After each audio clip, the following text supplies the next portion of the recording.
Assalamu alaikum, brother. Walaikum assalam wa rahmatullahi wa This barakatuh. is question regarding Ramadan and fast.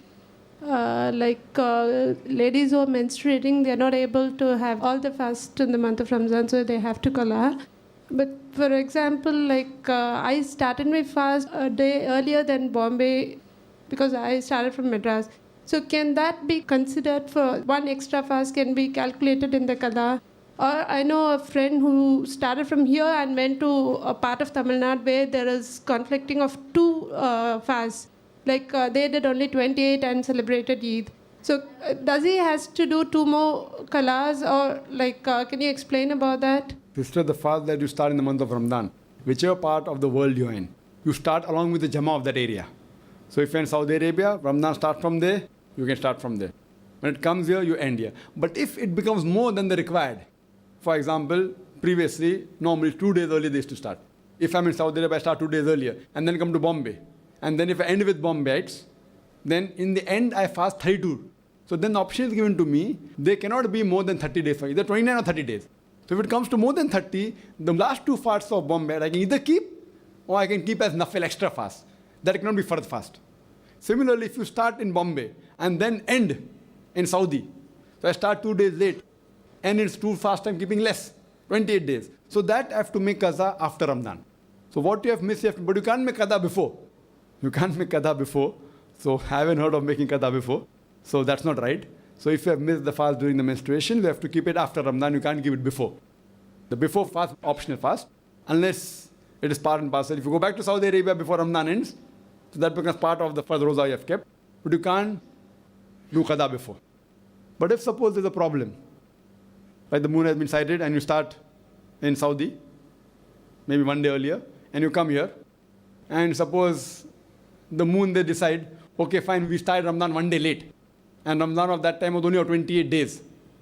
So the Muslims of Bombay, after Eid is over, they have to fast 1 day extra. Now, because I started 1 day earlier being in Saudi Arabia, I need not keep that qada roza. Is it clear? Because I started 1 day earlier. But you cannot say that I'm going to fast the advanced fast and count it as a qada. That cannot be acted as a qada. That's what you started. But one thing is there, sister. Now, because you started in Saudi Arabia 1 day earlier, that is part of your Ramadan. So if there are 30 days, in Saudi Arabia 30 days, and in Bombay 30 days, and if you start 1 day earlier, and then in Bombay if you miss 5 days, so actually the last 1 day that you're keeping in Bombay is extra roza. So that can be counted as a qada roza. Do you understand? Means you start suppose 2 days early in Saudi Arabia, and 30 days was the month of Ramadan in Saudi Arabia. You come here and you continue, and in between you miss about 6 fasts because of your cycles. But you are supposed to end on 30. Now 2 options you have got. The last 2 fasts of Bombay you don't keep. Or you keep those 2 fasts as qada. So that can be acted as qada. Is it clear? So finally if the Bombayites have maintained 30 days. But if there it is 30 days, here 29, so at least 30 you have to keep. So 30 you can keep.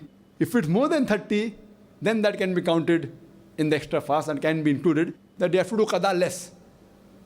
So that's not an early qada. You started on time with Saudi Arabia. But if you say that being in Bombay, if I start 2 days earlier, that cannot be counted as qada. Because if you're in Saudi Arabia and you start along with the Jama there, that can be counted as a fard roza. But the last 2 rozas that you keep, if it is more than 30, that can be counted as excess roza. And that can be counted in the qada roza. Hope that answers the question, sister. We have 28, should we fast 29? Yes, in a lunar month, Islamic month, it can't be 28 days. Either 29 or 30. So if it's 28 days, we come to know that we started 1 day late. You have to keep. But if we see the moon, like this, Eid moon, we say, oh, the moon was a bit big. It should have been, it's actually a 2nd day moon. It should have been 30 days. We kept 29, so that's nothing of qada for that. If you keep 29, even if you come to know you started 1 day late, then nothing, no requirement of qada. Because you didn't see the moon.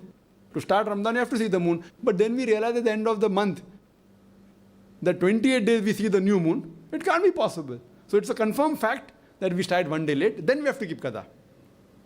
You understand? Because there's a hadith of the Prophet that when the Sahaba started the Ramadan, he saw that, okay, this is the moon of the 2nd day. So Prophet said, don't think like that.